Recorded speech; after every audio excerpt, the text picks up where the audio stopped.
So we did that. And I think it was about a year. And then we kind of had an interesting detour because um, when I was, one of my favorite things in education was working with things related to like discipline.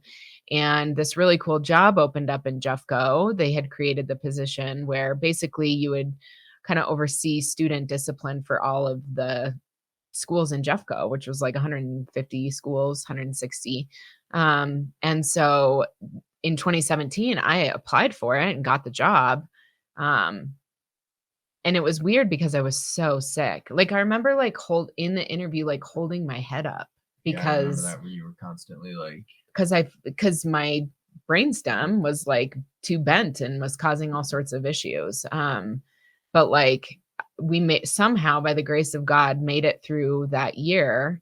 And I got my surgery and felt much better after that. But I think that detour back into education, overseeing discipline, doing all that stuff was really, I mean, I did that for the last, 5 years, that position. And I think that what was interesting about that is that job put me in, never ending difficult conversations every day. I think that in one of the things that Andrew and I talk about a lot is like, he has to have difficult conversations every day. And in, the job that I had, when you have to call a family and tell them that their kid is going through an expulsion process, that is a awful conversation to have. And I was having them all the time. And so I think it got me to a level of comfort of having really hard conversations.